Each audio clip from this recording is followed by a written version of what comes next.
ನಮಸ್ತೆ ಸ್ನೇಹಿತರೆ, ಸೌಮ್ಯ ಕೇವ ಯೂಟ್ಯೂಬ್ ಚಾನಲ್ಗೆ ಸ್ವಾಗತ.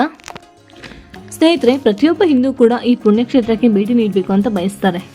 ಸಾಕ್ಷಾತ್ ಮಹಾಶಿವನೇ ಇಲ್ಲಿ ಬಂದು ನೆಲೆಸಿದ್ದಾರೆ. ಈ ಊರು ಪ್ರಪಂಚದಲ್ಲಿ ಅತಿ ಪುರಾತನವಾದ ನಗರ. ಗಂಗೆಯು ಹರಿಯುವಂಥ ಜಾಗವಾದ ಕಾಶಿಯಲ್ಲಿ ನಾವಿದ್ದೀವಿ. ಈ ಸ್ಥಳಕ್ಕೆ ಕಾಶಿ, ವಾರಣಾಸಿ ಹಾಗೂ ಬನಾರಸ್ ಅಂತ ಕೂಡ ಕರೀತಾರೆ. ಇದು ಹಿಂದೂಗಳಿಗೆ ತುಂಬ ಪವಿತ್ರವಾದ ಸ್ಥಳ. ಕಾಶಿಯಲ್ಲಿ ಪ್ರಮುಖವಾಗಿ ಭೇಟಿ ನೀಡುವಂಥ ಪ್ರದೇಶಗಳನ್ನು ನಾನು ನಿಮಗೆ ಪರಿಚಯ ಮಾಡ್ತಿದ್ದೀನಿ. ಸ್ನೇಹಿತರೆ, ಅದಕ್ಕೂ ಮೊದಲು ನೀವೇನಾದರೂ ಇದೇ ಮೊದಲನೇ ಸಾರಿ ನನ್ನ ವಿಡಿಯೋ ನೋಡ್ತಾ ಇದ್ದರೆ ಪ್ಲೀಸ್ ನನ್ನ ವಿಡಿಯೋನ ಪೂರ್ತಿಯಾಗಿ ನೋಡಿ, ಒಂದು ಲೈಕ್ ಕೊಡಿ ಹಾಗೂ ನನ್ನ ಚಾನೆಲ್ನ ಸಬ್ಸ್ಕ್ರೈಬ್ ಮಾಡಿ, ಪಕ್ಕದಲ್ಲಿರೋ ಬೆಲ್ ಐಕಾನ್ ಕ್ಲಿಕ್ ಮಾಡಿ. ಸ್ನೇಹಿತರೆ, ಕಾಶಿಯಲ್ಲಿ ನೋಡಬಹುದಾದ ಸ್ಥಳಗಳು: ಕಾಶಿ ವಿಶ್ವನಾಥನ ಮಂದಿರ, ಗಂಗಾ ನದಿ, ದುರ್ಗಾ ಟೆಂಪಲ್ ಬರುತ್ತೆ, ತುಳಸಿ ಮಾನಸ ಮಂದಿರ ಇದೆ, ಸಂಕಟ ಮೋಚನ ಹನುಮಾನ್ ಟೆಂಪಲ್ ಹಾಗೂ ರಾಮನಗರ ಕೋಟೆ ಕೂಡ ಇದೆ. ಸ್ನೇಹಿತರೆ, ನಾವಿವಾಗ ಕಾಶಿ ವಿಶ್ವನಾಥನ ದೇವಸ್ಥಾನಕ್ಕೆ ಹೋಗ್ತಾ ಇದ್ದೀವಿ. ಈ ಸರ್ಕಲಿಂದ ನೇರವಾಗಿ ಹೋದರೆ ದೇವಸ್ಥಾನ ಸಿಗುತ್ತೆ, ಹಾಗೆಯೇ ಗಂಗಾ ನದಿಯು ಕೂಡ ಸಿಗುತ್ತೆ. ಸ್ನೇಹಿತರೆ, ದೇವಸ್ಥಾನಕ್ಕೆ ಹೋಗೋದಕ್ಕೆ 4 ಗೇಟ್ಗಳಿವೆ. ಇದು 2ನೇ ಗೇಟು. ನಾವು 2ನೇ ಗೇಟಿನ ಮೂಲಕ ದೇವಸ್ಥಾನ ಒಳಗಡೆ ಹೋಗ್ತಾ ಇದ್ದೀವಿ. ಸ್ನೇಹಿತರೆ, ದೇವಸ್ಥಾನ ಒಳಗಡೆ ಕ್ಯಾಮ್ರಾ ಆಗಲಿ, ಮೊಬೈಲ್ ಆಗಲಿ, ನಮ್ಮ ಬ್ಯಾಗ್ ಆಗಲಿ ಅಥವಾ ಎಲೆಕ್ಟ್ರಾನಿಕ್ ವಸ್ತುಗಳಾಗಲಿ ಏನಾದರೂ ಇದ್ದರೆ ಅಲೋ ಮಾಡಲ್ಲ. ಅವನ್ನೆಲ್ಲ ರೂಮಲ್ಲೇ ಬಿಟ್ಟು ಬರಬೇಕಾಗುತ್ತೆ. ಇಲ್ಲಾಂದರೆ ಈ ಥರ ಶಾಪ್ಗಳಲ್ಲಿ ಲಾಕರ್ಗಳು ಅಂತ ಕೊಡ್ತಾರೆ. ಸೊ ಇದರಲ್ಲಿ ನಾವು ಇಟ್ಬಿಟ್ಟು ಹೋಗಬೇಕು. ಲಾಕರಲ್ಲಿ ಇಡೋದಕ್ಕೆ ದುಡ್ಡೇನು ಕೊಡಬೇಕಾಗಿಲ್ಲ, ಫ್ರೀಯಾಗಿ ಇರುತ್ತೆ. ಬಟ್ ಏನಂದರೆ ಇಲ್ಲಿ ದೇವಸ್ಥಾನಕ್ಕೆ ಪೂಜೆ ಸಾಮಾನುಗಳನ್ನ ತೊಗೊಂಡ್ರೆ ಸಾಕು. ಪೂಜೆ ಬುಟ್ಟಿಗೆ 250-300 ರುಪೀಸ್ ಆಗುತ್ತೆ. ಸೊ ಅದು ತೊಗೊಂಡ್ಬಿಟ್ಟು ನಮ್ಮ ಮೊಬೈಲ್, ಬ್ಯಾಗ್, ಪರ್ಸ್ ಏನೇ ಇದ್ರೂ ಅದನ್ನ ಈ ಲಾಕರ್ ಒಳಗಡೆ ಇಟ್ಟು ಹೋಗಬೇಕು. ನಮಗೆ ಕೀ ಕೊಡ್ತಾರೆ. ಸ್ನೇಹಿತರೆ, ಇದೇ ದೇವಸ್ಥಾನದ ಎಂಟ್ರಿ ಗೇಟ್. ಇದು ಗೇಟ್ ನಂಬರ್ 2. ಇನ್ನೊಂದು ವಿಷಯ ಏನಂದರೆ, ದೇವರನ್ನು ನಾವು ಮುಟ್ಟಿ ಕೂಡ ದರ್ಶನ ಮಾಡ್ಬೋದು. ಸೊ ಅದಕ್ಕೆ 300 ರುಪೀಸ್ ಟಿಕೆಟ್ ಇರುತ್ತೆ, ಸ್ಪರ್ಶ ದರ್ಶನ ಅಂತ. ಬೆಳಗಿನ ಜಾವ 3 ಗಂಟೆಯಿಂದ 6 ಗಂಟೆವರೆಗೂ ಮಾತ್ರ ಇರುತ್ತೆ.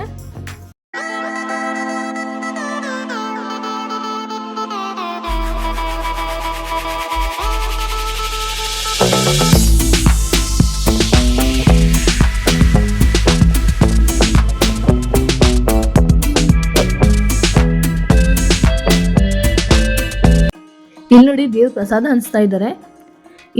ಇವರು ಕೂಡ ದೇವಸ್ಥಾನದವರೇ. ಇಲ್ಲೆಲ್ಲ ದೇವ್ರ ಪ್ರಸಾದ ಕೂಡ ಕೊಡ್ತಾ ಇದ್ದಾರೆ ನೋಡಿ. ಇದು ಗೇಟ್ ನಂಬರ್ 2. ಇದು ದೇವಸ್ಥಾನಕ್ಕೆ ಎಂಟ್ರೆನ್ಸು. ಇಲ್ಲೂ ಕೂಡ ಲಾಕರ್ಗಳಿದ್ದಾವೆ.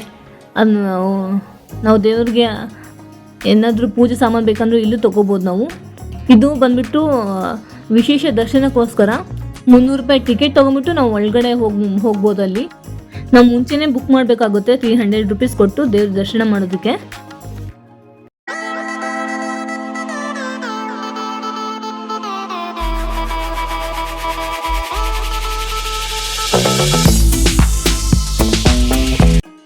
ಇಲ್ಲಿ ನೋಡಿ, ಇದು ಚೆಕಿಂಗ್ ಪಾಯಿಂಟು. ಇಲ್ಲಿ ಎಲ್ಲರೂ ಚೆಕ್ ಮಾಡಿಬಿಟ್ಟು ಸ್ಕ್ಯಾನ್ ಮಾಡಿಬಿಟ್ಟು ಕಳಿಸ್ತಾರೆ. ನಮ್ಮ ಹತ್ರ ಏನಾದರೂ ಬ್ಯಾಗ್, ಪರ್ಸ್, ಮೊಬೈಲ್, ಕ್ಯಾಮ್ರಾ ಏನೇ ಇದ್ರೂ ನಾವು ಇಲ್ಲೇ ಇಟ್ಬಿಟ್ಟು ಹೋಗಬೇಕು. ಒಳಗಡೆ ಏನೂ ಅಲೋ ಮಾಡಲ್ಲ. ಒಂದು ನೀರಿನ ಬಾಟ್ಲು ಕೂಡ ಇಲ್ಲೇ ಇಟ್ಬಿಟ್ಟು ಹೋಗಬೇಕಾಗುತ್ತೆ. ನೋಡಿ, ಮೋದಿಯವರು ರೀಸೆಂಟಾಗಿ ಕಾಶಿ ಕಾರಿಡಾರ್ ಅಂತ ಮಾಡಿದ್ರಲ್ವಾ, ಆವಾಗ ಈ ದೇವಸ್ಥಾನ ಪಕ್ಕದಲ್ಲಿರೋ ಬಿಲ್ಡಿಂಗ್ನೆಲ್ಲ ಹೊಡೆದಾಕಿ ಕಾಂಪೌಂಡ್ ಕಟ್ಸಿದ್ದಾರೆ. ಇಲ್ಲಿ ಬೋರ್ಡ್ ಕೂಡ ಹಾಕಿದ್ದಾರೆ. ಗಂಗಾ ನದಿ, ಮಣಿಕರ್ಣಿಕಾ ಘಾಟ್, ಲಲಿತಾ ಘಾಟ್ಗೆ ಹೋಗುವಂಥ ದಾರಿ ಇದು. ದೇವಸ್ಥಾನ ಹಿಂದ್ಗಡೆನೇ ಇದೆ ನದಿ.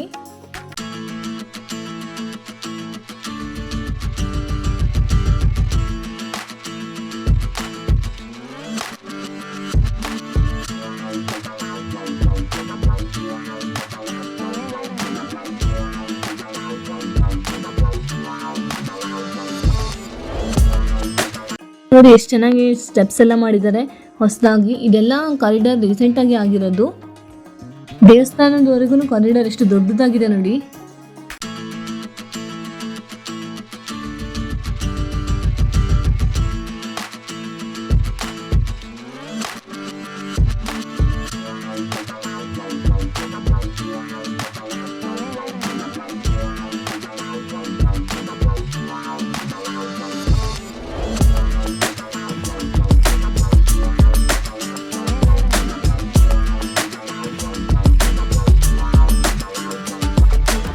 ನೋಡಿ, ಹಾಲೆಲ್ಲ ಮಾರ್ತಾ ಇದ್ದಾರೆ.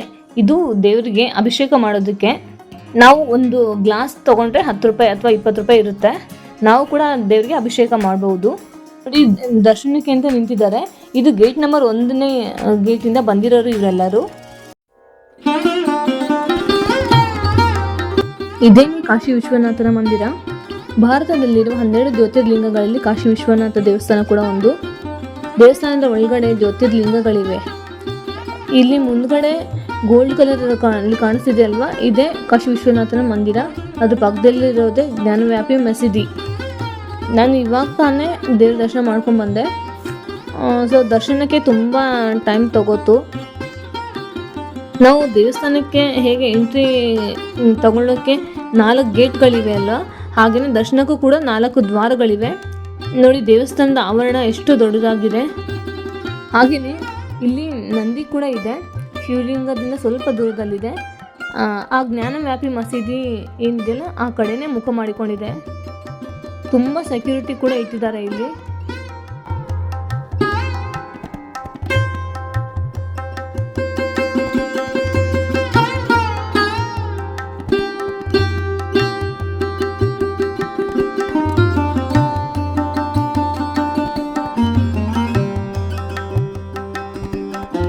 ಇವರು ರಾಣಿ ಅಹಲ್ಯಾಬಾಯಿ ಅಂತ, ಅವ್ರದ್ದೇ ಪ್ರತಿಮೆ ಇದು.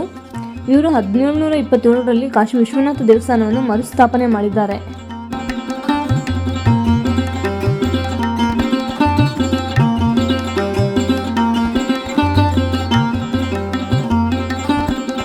ದೇವಸ್ಥಾನಕ್ಕೆ ಹೋಗೋಕ್ಕೆ ಎಕ್ಸಲೇಟರ್ ಕೂಡ ಮಾಡಿದ್ದಾರೆ. ನೋಡಿ ಎಷ್ಟು ಹೈಟೆಕ್ ಆಗಿ ಇದೆಲ್ಲ ಎಕ್ಸಲೇಟರ್ ಎಲ್ಲ ಮಾಡಿದ್ದಾರೆ ದೇವಸ್ಥಾನಕ್ಕೆ.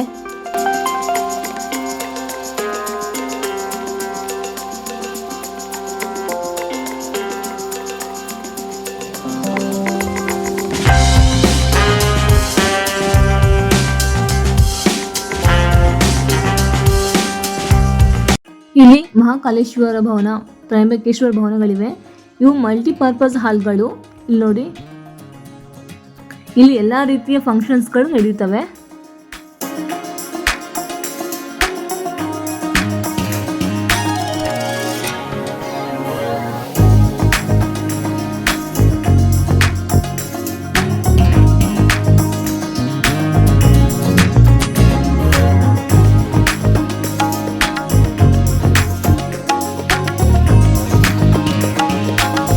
ವಿಶ್ವನಾಥನ್ ಕಾರಿಡಾರ್ ಹೋದ ವರ್ಷನೇ ಮೋದಿಜಿ ಅವರು ಉದ್ಘಾಟನೆ ಮಾಡಿದಲ್ವಾ, ಅದೇ ಕಾರಿಡಾರ್ ಇದು. ಇದು ಗಂಗಾ ನದಿಗೆ ಹೋಗುವಂತ ಗೇಟ್.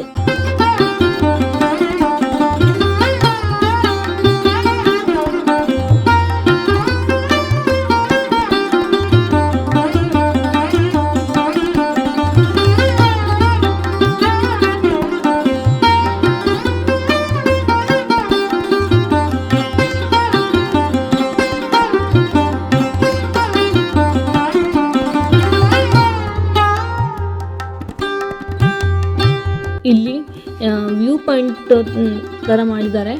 ನೋಡಿ ಎಷ್ಟು ಸುಂದರವಾಗಿ ಕಾಣಿಸ್ತಿದೆ. ಇಲ್ಲಿ ಮುಂದೆನೇ ಗಂಗಾ ಆರತಿ ಕೂಡ ನಡೆಯುತ್ತೆ. ನೋಡಿ ಎಲ್ಲ ಲೈಟ್ಗಳನ್ನು ಇಲ್ಲೇ ಮುಂದೆನೇ ಅರೇಂಜ್ ಮಾಡ್ತಾ ಇದ್ದಾರೆ. ಸೂರ್ಯಾಸ್ತ ಆದಮೇಲೆ 7 ಗಂಟೆಗೆ ಗಂಗಾ ಆರತಿ ಮಾಡ್ತಾರೆ. ಇಲ್ಲಿ 5 ಗಂಟೆಯಿಂದನೇ ದೀಪಗಳನ್ನ ಹಚ್ಚಿಡ್ತಾರೆ. ಗಂಗಾ ಆರತಿ ನೋಡೋಕ್ಕೆ ತುಂಬ ಚೆನ್ನಾಗಿರುತ್ತೆ, ಅದನ್ನು ತೋರಿಸ್ತೀನಿ ನಾನು. ಇಲ್ಲಿ ಎಲ್ಲ ಮೆಟ್ಲುಗಳ ಮೇಲೂ ದೀಪಗಳನ್ನ ಇಟ್ಟಿದ್ದಾರೆ. ಎಷ್ಟು ಸುಂದರವಾಗಿ ಕಾಣಿಸುತ್ತೆ ದೀಪ ಹಚ್ಚಿದ ಮೇಲೆ, ಅಂದರೆ ನೋಡೋಕೆ 2 ಕಣ್ಣು ಸಾಲದು, ಆ ಥರ ಇರುತ್ತೆ.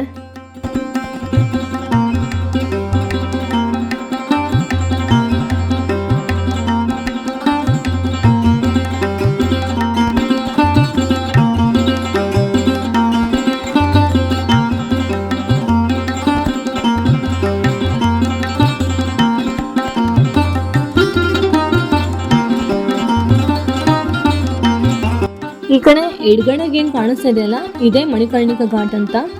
ಇಲ್ಲಿ ನೋಡಿ, ಅಲ್ಲಿ ದೂರದಲ್ಲಿ ಕಾಣಿಸ್ತಿದೆ, ಬೆಂಕಿ ಸುಡ್ತಾ ಇದ್ದಾರೆ ನೋಡಿ ಎಲ್ಲ ಅಲ್ಲಿ. ಇದೇ ಮಣಿಕರ್ಣಿಕಾ ಘಾಟ್.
ಸ್ನೇಹಿತರೆ, ನೆಕ್ಸ್ಟ್ ವಿಡಿಯೋದಲ್ಲಿ ನಾನು ಗಂಗಾ ಆರತಿ ನಡೆಯೋದನ್ನು ತೋರಿಸ್ತೀನಿ.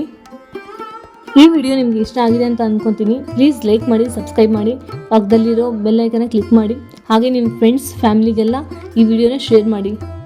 ಧನ್ಯವಾದಗಳು ಸ್ನೇಹಿತರೆ.